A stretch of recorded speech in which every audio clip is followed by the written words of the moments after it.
Mobile phone നമ്മൾ കുഞ്ഞുങ്ങൾക്ക് കൊടുക്കരുത്.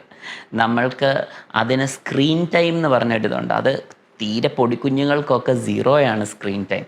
സോ നമ്മൾ മൊബൈൽ ഫോണാണ് എൻ്റെ ഏറ്റവും വലിയ പേടി സ്വപ്നം എന്ന് പറയുന്നത് മൊബൈൽ ഫോണാണ്.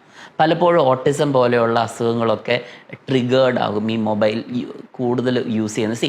പണ്ടൊക്കെ എന്ന് പറഞ്ഞാൽ അമ്മമാർ കുഞ്ഞുങ്ങൾക്ക് ഭക്ഷണം കൊടുത്തുകൊണ്ടിരിക്കുന്നത് നമ്മൾ കുഞ്ഞിനെ കയ്യിൽ എടുത്ത് വെച്ചിട്ട് ഇങ്ങനെ നമ്മളൊരു ഒരു ഒരു പ്ലേറ്റിനകത്ത് ഭക്ഷണം എടുത്തിട്ട് നമ്മൾ പറയും, താണ്ട കാക്ക വരുന്നു, ആണ്ട് ആ കാക്ക പറഞ്ഞ് മോൻ്റെ ഭക്ഷണം കാക്കയ്ക്ക് വേണമെന്ന്. പക്ഷെ മമ്മി പറഞ്ഞ് പറ്റത്തില്ല, എൻ്റെ മോൻ പെട്ടെന്ന് കഴിച്ചോ.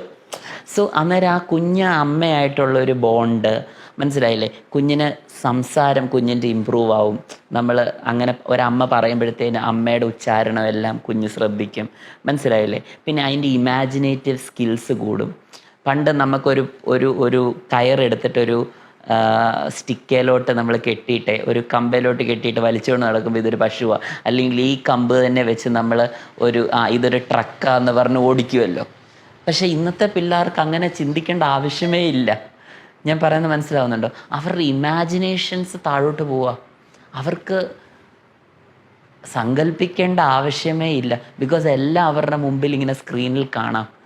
അത് മാത്രമല്ല, ഈ കളറും ഗ്രാഫിക്സും സൗണ്ടും എല്ലാം കേട്ട് വളരുന്ന ഒരു കുഞ്ഞിനെ സംബന്ധിച്ചോളം പുസ്തകം വായിക്കുക എന്ന് പറഞ്ഞാൽ എന്തോ ബോറിങ് കാര്യമാണ്. സോ ഏറ്റവും കൂടുതൽ പേടിപ്പിക്കുന്ന ഒരു കാര്യം നമ്മളുടെ ഈ മൊബൈൽ ഫോണാണ്. സോ എൻ്റെ ഒരു അഭ്യർത്ഥന, ഒരു പേരൻറ്റും അവരുടെ കുഞ്ഞുങ്ങൾക്ക് മൊബൈൽ ഫോൺ കൊടുക്കരുത്. കാഴ്ചയടക്കം ഇഷ്യൂ ഉണ്ട്. അതുകൊണ്ട് മൊബൈൽ ഫോൺസ് ഒഴിവാക്കുക എന്നുള്ളതാണ് എൻ്റെ ഒരു മെസ്സേജ്. അതാണ് ഏറ്റവും ഭയക്കുന്നൊരു